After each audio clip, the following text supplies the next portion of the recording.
Muito bem, nós estamos aqui para mais um programa nesse canal do YouTube, onde nós estamos gravando para você um comentário bíblico de todo o Novo Testamento. O Novo Testamento nos revela a pessoa bendita e maravilhosa de Jesus.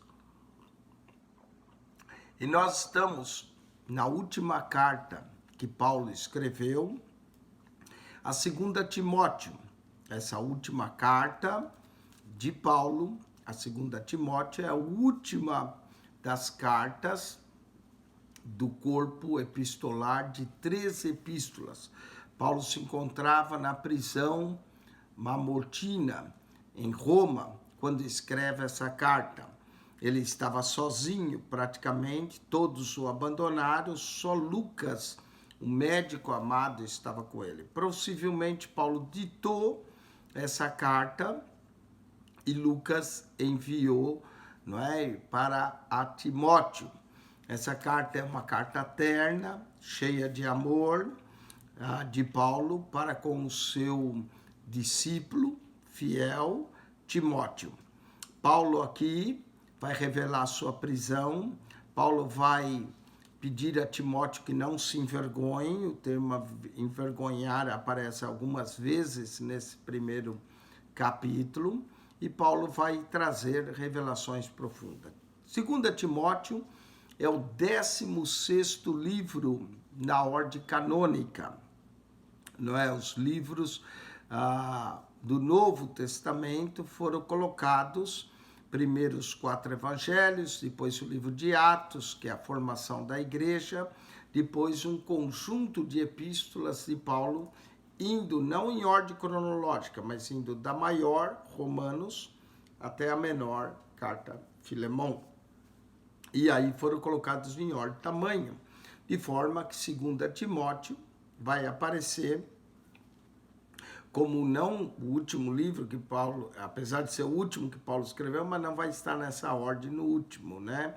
Ele vai estar no 16º livro do Novo Testamento. Muito bem, vamos então, sem mais demora, entrar nessa carta maravilhosa de Paulo. 2 Timóteo 1:1. Paulo.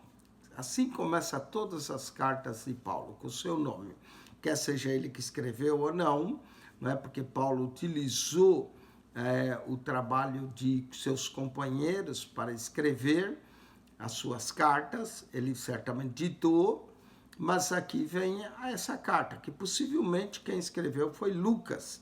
Paulo, apóstolo de Jesus Cristo, ele traz o seu apostolado e a marca do seu apostolado era tudo que ele tinha sofrido por Cristo Jesus, suas prisões, pela vontade de Deus. Note que o seu apostolado não era pela sua própria vontade, mas pela vontade de Deus, não é? Sua chamada era de Deus, pela vontade de Deus, segundo a promessa da vida que está em Cristo Jesus. Que coisa maravilhosa. Paulo está ante a morte diante dele, ele sabe que o tempo da sua partida está próximo, mas ele tem uma promessa. Qual é a promessa? A promessa da vida, vida eterna com Cristo. Cristo é o autor da vida. Jesus disse, eu sou a ressurreição e a vida. Jesus disse, eu sou o caminho, a verdade e a vida. A vida está em Jesus. A verdadeira vida se encontra na pessoa de Jesus. E nós temos uma promessa da vida que está em Cristo Jesus. Que maravilha, não é? E aqui vai haver um contraste nesse primeiro capítulo entre vida e morte. No verso 10, quando chegar lá, nós vamos voltar a esse verso. A segunda promessa da vida que está em Cristo Jesus. A Timóteo, meu amado filho. Interessante, na primeira carta, Paulo chama de Timóteo meu verdadeiro filho na fé. Então, ele trata Timóteo como verdadeiro filho na fé, na primeira carta, 1 Timóteo 1:2. Mas na segunda carta, ele é mais terno, ele é mais carinhoso, não é? Meu amado filho, não meu verdadeiro filho na fé, mas meu amado filho. Timóteo era amado de Paulo. Paulo se lembrava de Timóteo, Paulo orava por Timóteo, e aqui nessa saudação nós notamos: Timóteo, meu amado filho, graça, misericórdia e paz. Paulo, em suas saudações às igrejas, ele sempre diz graça a vós e paz da parte de Deus, nosso Pai. Mas nas cartas que ele escreve aos líderes da igreja, Paulo inclui entre graça e paz mais uma palavra, a palavra misericórdia, não é? Graça é a graça salvadora. Misericórdia é a misericórdia perdoadora de Deus, o Pai das misericórdias. Não é? Graça significa um favor imerecido. Nós não merecíamos que Cristo morresse por nós. Misericórdia significa deixar de aplicar o castigo merecido. Por causa do nosso pecado, nós merecíamos a condenação eterna. Mas Deus teve misericórdia de nós e na sua graça Ele nos salva e na sua misericórdia Ele nos perdoa. Então a graça é salvadora, a misericórdia é perdoadora. E a paz? A paz, nós éramos inimigos de Deus, fomos reconciliados, né? Fomos justificados e agora temos paz com Deus. Então a paz é reconciliadora. Ela reconcilia o pecador que estava separado de Deus, traz ele de volta para a casa do Pai, reconciliando, nos trazendo agora paz com Deus, que o pecado tinha trazido a inimizade com Deus, mas a graça salvadora, a misericórdia perdoadora, nos dá agora paz com Deus, a paz reconciliadora com Deus. E paz da parte de Deus Pai. Deus se torna agora nosso Pai. E da de Cristo Jesus, Senhor nosso. Jesus é nosso Senhor. Algumas vezes Paulo cita Jesus como Salvador, como ele ainda vai mencionar nesse primeiro capítulo, e outras vezes como Senhor nosso. Que Senhor maravilhoso é esse Jesus. Senhor e Salvador. Salvador e Senhor. Como Salvador, ele veio nos salvar de nossos pecados, salvar de nós mesmos. Como Senhor, nós devemos obedecer a Ele. Somos agora seus servos. Devemos obediência ao senhorio de Cristo. Muito bem, é a saudação típica de Paulo, apóstolo de Jesus Cristo, pela vontade de Deus, segundo a promessa da vida, que está em Cristo Jesus, a Timóteo. Meu amado filho, graça, misericórdia e paz da parte de Deus Pai e da de Cristo Jesus, Senhor nosso. Vamos para o verso 3, Paulo, depois de introduzir sua carta, depois de trazer sua saudação, uma coisa que Paulo faz, ele diz o motivo que ele é grato a Deus. Gratidão é algo muito especial. Paulo, em suas cartas, diz: em tudo dai graças. Quando ele escreveu em 1 Tessalonicenses, aprender a ser grato. Paulo estava preso em Roma, pronto, sabendo que sua vida estava chegando ao fim, sabia que o tempo da sua partida estava próximo, mas mesmo assim ele encontrava motivo de agradecer a Deus. Todos os dias podemos ser gratos a Deus. Ele diz aqui: dou graças a Deus. Vamos ver o motivo de gratidão dele. A quem desde os meus antepassados sirvo. Mesmo Paulo, quando era um fariseu, ele servia a Deus no seu zelo, na sua ignorância, na sua incredulidade do evangelho, ele servia a Deus. Ele diz: dou graça a Deus a quem desde os meus antepassados sirvo com uma consciência pura.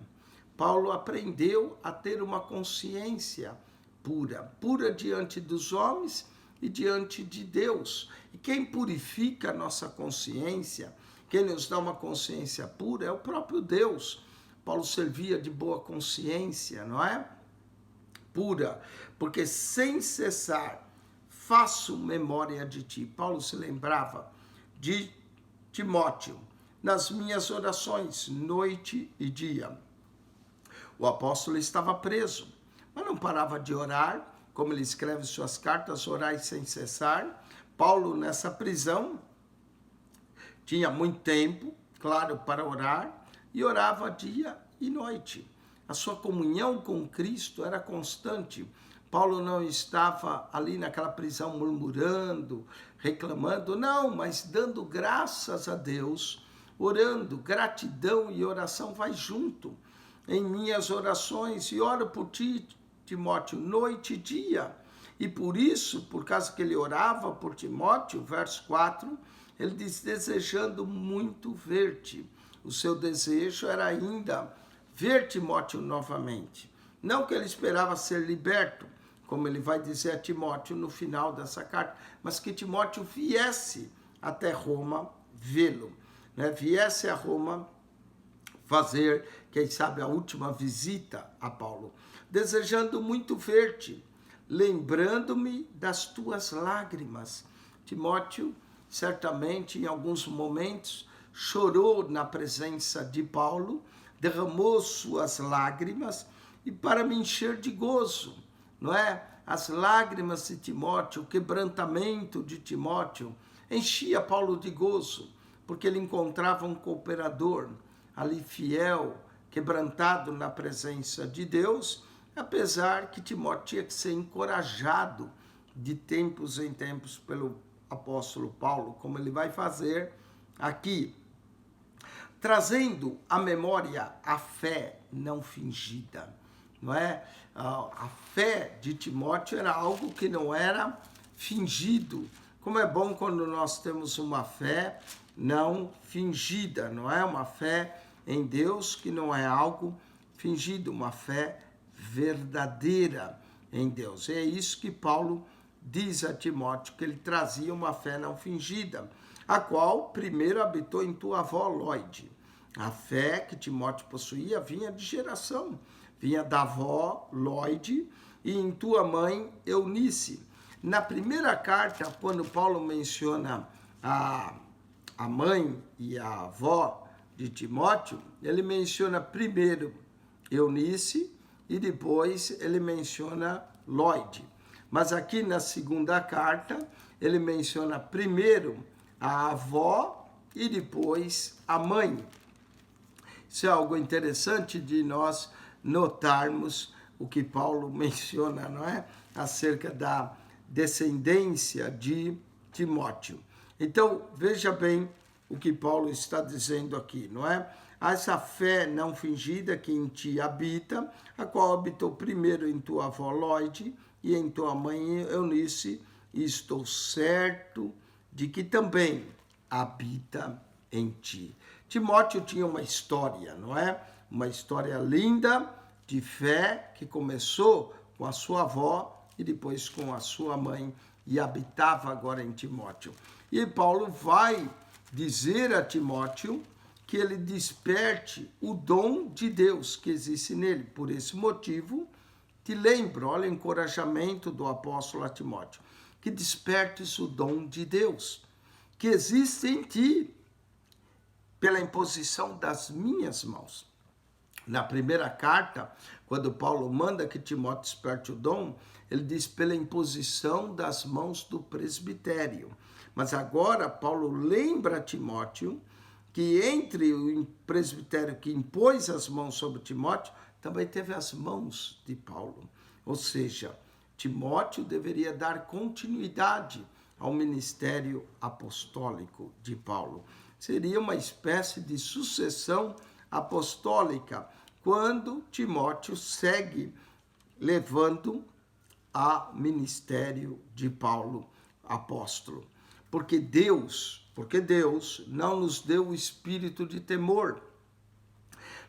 Paulo lembra a Timóteo que Deus não nos deu um espírito de medo, de covardia, de temor, mas o espírito que Deus nos deu é de fortaleza, que nos fortalece em nossas fraquezas. De amor, amor uns para com os outros, amor para com as almas.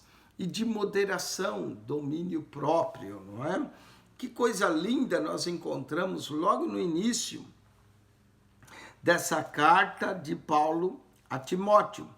Portanto, não te envergonhes do testemunho de nosso Senhor, nem de mim que sou prisioneiro. Duas coisas que Timóteo não deveria se envergonhar: do testemunho de Jesus e do apóstolo Paulo, que se encontrava preso.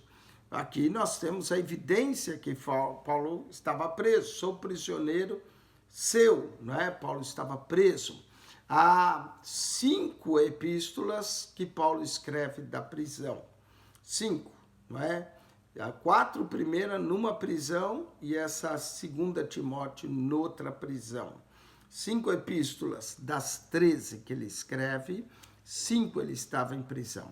Quando Paulo escreveu a epístola aos Efésios, ele estava na prisão em Roma, na sua primeira prisão, numa casa que ele alugara, Atos 28, 30, e ali ele tinha toda a liberdade. Paulo estava preso quando escreveu sua carta aos Efésios.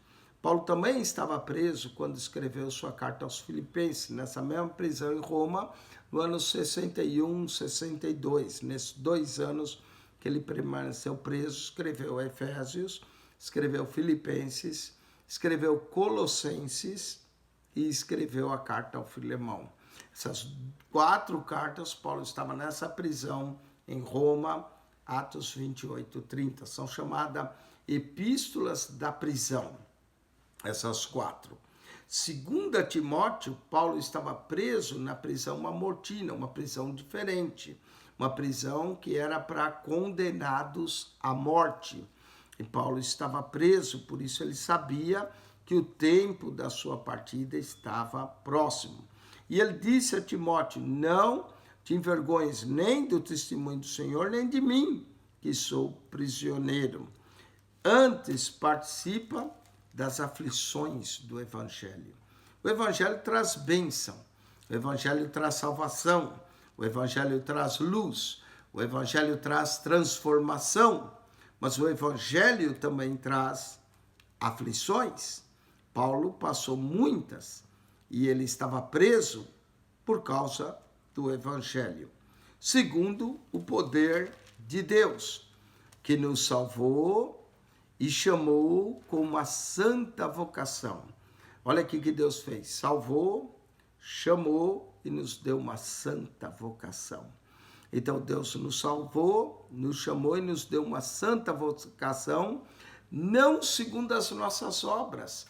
Nota que a vocação de Deus não é de acordo com o que nós fazemos, do que nós somos, mas é segundo o seu próprio propósito e graça. Tudo que Deus faz pelo seu propósito. Deus faz por graça. Deus, quando nos coloca no ministério, não coloca pelos nossos méritos, porque nós somos o melhor, sabemos mais, nada disso. Ministério, nas nossas vidas, é propósito de Deus. Ministério em nossas vidas é graça de Deus. E graça quer dizer favor imerecido. Nenhum de nós merecíamos estar no ministério. Deus faz na sua graça, no seu propósito, porque se agrada a Deus usar as coisas que não são para envergonhar as que são. Então a nossa chamada, muito claramente, Paulo deixa aqui, que não é segundo as nossas obras, porque se fosse, nenhum de nós qualificaria, mas segundo o próprio propósito de Deus. Tudo que Deus faz tem um propósito. E graça que nos foi dada em Cristo Jesus antes dos tempos dos séculos. Antes de haver o tempo e haver os séculos, Deus já tinha seu eterno propósito. Tudo que Deus faz é com propósito. Isso não implica em fatalismo, não. É propósito de Deus. O propósito de Deus está em Cristo Jesus. Não é? Com a manifestação de Cristo Jesus, aí se revelou o propósito. que é o que é manifesto agora pela aparição de nosso Salvador Jesus Cristo. Note que no verso 1, o verso 2, Paulo chama Cristo Jesus Senhor nosso.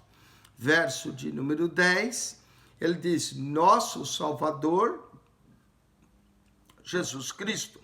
Jesus é o nosso Salvador, que nos salva de nossos pecados, que nos salva de nós mesmos. Não é porque nós às vezes fazemos danos a nós mesmos.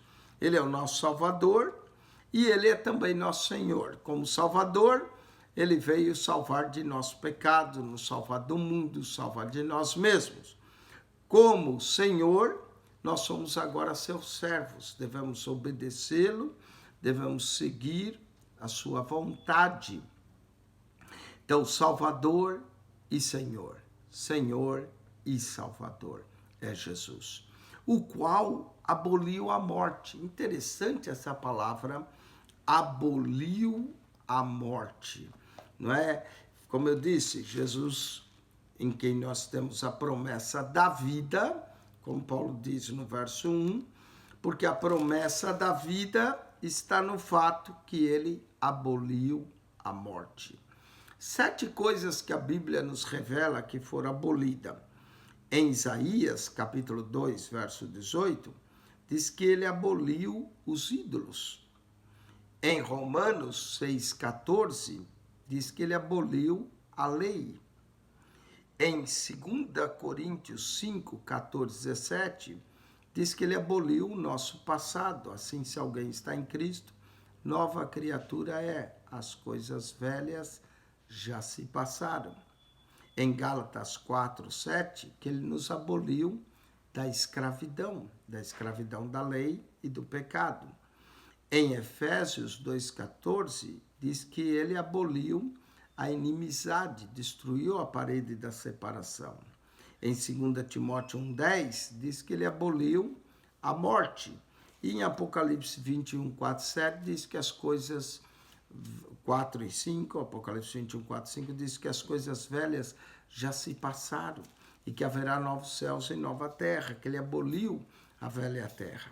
Cristo aboliu os ídolos do nosso coração, nos aboliu da maldição da lei, nos aboliu do nosso passado, da nossa escravidão do pecado, da inimizade que havia entre nós e Deus, da morte e da velha terra, né? Diz que a velha terra vai se enrolar como um rolo velho.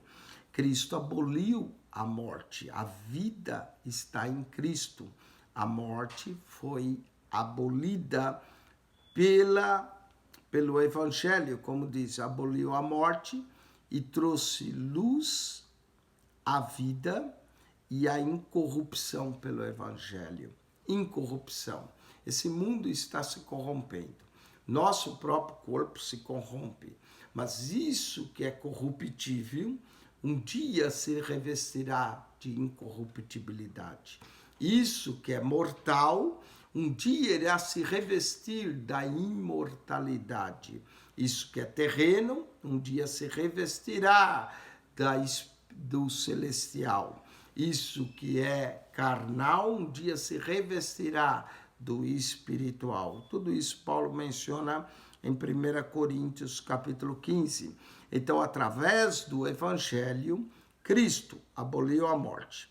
Através do Evangelho, Cristo trouxe luz à vida.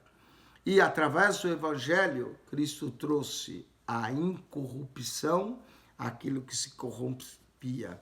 Tudo pelo Evangelho. Note que o Evangelho traz vida, o Evangelho traz a incorrupção e o Evangelho também traz aflições, como Paulo diz que ele sofria aflições, pelo qual foi constituído pregador e apóstolo e doutor dos gentios. Nas 2 cartas a Timóteo, Paulo menciona a mesma coisa.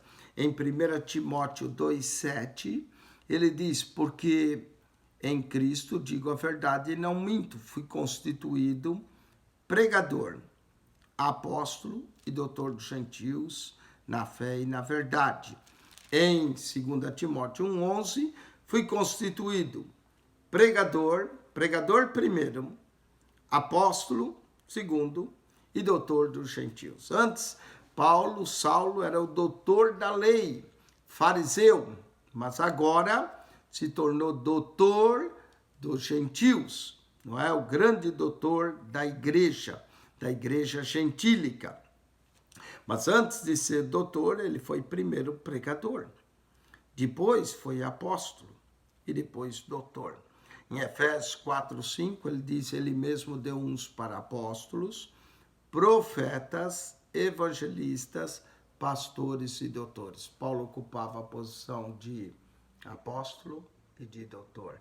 E quem sabe, entre as outras, ele sempre fez alguma coisa, né? Ele disse que todos podemos profetizar.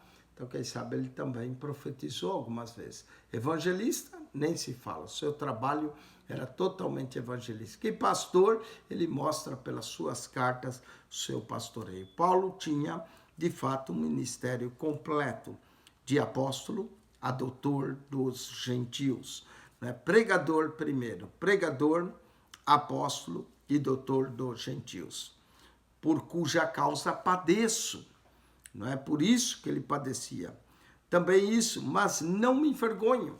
Interessante, no capítulo 1, verso 8, ele diz para Timóteo que não se envergonhe do testemunho de nosso Senhor, nem dele.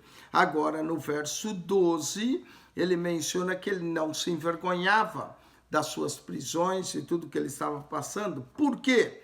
Porque eu sei em quem tenho crido. Paulo sabia em quem ele tinha crido, que nós também possamos saber, e estou certo, ele tinha uma certeza. Ele não só sabia, Paulo sabia e estava certo, que ele é poderoso para guardar o meu depósito até aquele dia. Qual dia? O dia do nosso encontro com o Senhor Jesus Cristo. Paulo sabia em quem ele tinha crido, Paulo estava certo, ele tinha uma certeza que Jesus é poderoso para guardar o meu depósito. Qual depósito? O depósito da fé até aquele dia. Conserva o modelo das sãs palavras que de mim tens ouvido. As palavras que Paulo falava eram palavras sãs, palavras santas, não é? Conserva o modelo das sãs palavras que de mim tens ouvido. Conserva como? Na fé e no amor. Fé e amor. As palavras de Paulo deveriam gerar em Timóteo fé e deveria gerar amor que há em Cristo Jesus. A fé e o amor estão em Cristo Jesus, bem como a esperança e a paciência. Tudo está em Cristo Jesus. Guarda o bom depósito pelo Espírito Santo que habita em nós. Que maravilha! Cada revelação profunda Paulo fala nessas suas notas, né? Porque essa carta ela não tem uma estrutura assim de uma carta, mas são notas que Paulo está mandando ao seu amado discípulo, né? Que é Timóteo, cooperador, que ele chama filho na fé. Guarda o bom depósito pelo Espírito Santo que habita em nós. O Espírito Santo habita em nós. Bem sabeis isso, que os que estão na Ásia, todos se apartaram de mim. Paulo menciona o seu abandono que ele teve, e certamente alguns se envergonharam dele por ele estar preso, entre os quais foram Figelo e Hermógenes, mais 2 companheiros. Em 1 Timóteo, Paulo menciona também 2 que naufragaram na fé, Himeneu e Alexandre. Himeneu e Alexandre naufragaram na fé, ele diz que eles entregou a Satanás para que aprendam a não blasfemar. Entregou a Satanás quer dizer, os excluiu da comunhão. Mas agora esses o abandonaram, se apartaram, foram Figelo e Hermógenes, mais 2 que abandonaram Paulo. Mas em contraste com esses 2 que abandonaram, Paulo vai mencionar um que foi fiel, que procurou ele, não é? O Senhor, ele vai mencionar no verso 16, o Senhor conceda misericórdia à casa de Onesíforo, porque muitas vezes me recriou e não se envergonhou das minhas cadeias. Olha a palavra envergonhar, como ela aparece nesse primeiro capítulo.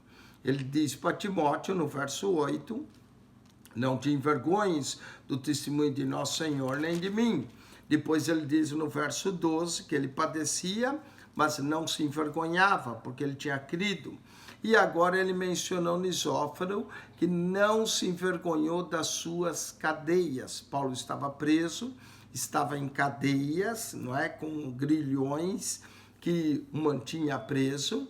Antes, vindo ele a Roma, e ele menciona onde ele estava preso, Roma. Com muito cuidado me procurou e me achou, não é? Onesíforo veio com cuidado, quem sabe foi perguntando aos guardas com um certo cuidado, né, para achar a Paulo. Procurou a Paulo e achou ele preso. Ele estava preso em cadeias, agora nessa prisão Mamortina, que é uma prisão para criminosos que vão ser executados. E Paulo lá estava preso. Onesíforo, que veio, procurou, achou a Paulo, cuidado dele, e isso trouxe alegria ao coração de Paulo. O Senhor lhe conceda naquele dia, naquele grande dia, que nós iremos encontrar com o Senhor. Paulo tinha mencionado aquele dia, no verso 12, agora de novo, naquele dia, no verso 18. Ache misericórdia diante do Senhor. A misericórdia do Senhor são as causas de nós não sermos consumidos, diz no livro de Lamentações, Jeremias, capítulo 3, versos 22 e 23, que as misericórdias do Senhor são a causa de não sermos consumidos e que elas são novas a cada manhã. E quanto me ajudou, Onesíforo ajudou a Paulo em Éfeso, melhor o sabes tu. Melhor o sabes tu, Timóteo, do quanto Onesíforo me ajudou. Então, em contraste com Figelo e Hermógenes, que abandonaram Paulo, que eram da Ásia também, Onesíforo se mostrou fiel. Quando nós temos algumas pessoas que nos abandonam, Deus sempre coloca alguém fiel para nos consolar. No caso de Paulo, colocou Onesíforo, que o recriou, que não se envergonhou das suas cadeias, que veio a Roma com muito cuidado, procurou e o achou, e que o Senhor lhe conceda misericórdia naquele dia. A misericórdia do Senhor é que nos perdoa, é que é também, junto com a sua graça salvadora, nos salva pela sua graça e pela sua misericórdia, nos perdoa. Que carta maravilhosa! São notas, não tem uma estrutura, mas nessas notas nós vemos Paulo encorajando a Timóteo, Paulo lembrando a Timóteo o dom que ele tinha, que foi pela imposição de suas mãos, que Deus não deu o espírito de temor, mas de fortaleza, de amor, de moderação. Paulo lembra as aflições do Evangelho, diz que Deus nos salvou, chamou a uma santa vocação, menciona o propósito eterno de Deus antes que houvesse séculos, antes dos tempos dos séculos, o seu propósito, a sua graça. Menciona a aparição de nosso Senhor que veio para abolir a morte, trazer a luz e trazer a incorrupção pelo seu evangelho. Menciona que ele foi constituído pregador, apóstolo, doutor. Ele sabia em quem ele tinha crido, que ele tinha uma certeza que o Senhor o guardaria. Menciona o bom depósito pelo Espírito Santo que habita em nós, o Espírito maravilhoso. Paulo também menciona aqueles que o abandonaram da Ásia, Figelo e Hermógenes, e menciona a casa de Onesíforo, né? O cuidado que Onesíforo teve para com ele, esse companheiro fiel, que Deus lhe conceda graça. Menciona também duas cidades aqui. A cidade onde ele estava preso, Roma, menciona que ele era prisioneiro, menciona que ele estava em cadeias, e menciona Éfeso, a cidade a qual Timóteo se encontra, a quem Paulo está escrevendo, e tudo que Onesíforo também tinha feito por Paulo, não só agora em Roma, procurando e o achando, mas também em Éfeso, como o ajudou. E diz, melhor o sabes tu. Carta pessoal, carta que nos conta mais acerca de Paulo, não é? Uma bênção. Espero que você esteja gostando desse estudo. Assine o nosso canal, clique lá no alarme para receber alarme de novas mensagens, divulgue, transmita isso, não é, para outras pessoas, para que seja de bênção na vida de outras pessoas também, que o nosso propósito é trazer um estudo, um comentário de todo o Novo Testamento para você. Que Deus te abençoe grandemente em Cristo Jesus. Quem esteve convosco mais uma vez, pastor Eugênio Piacentini, e que a graça de nosso Senhor Jesus Cristo, o amor de Deus, nosso Pai, e a consolação do Espírito Santo seja com todos vós. Deus vos abençoe ricamente em Cristo Jesus. Amém e amém.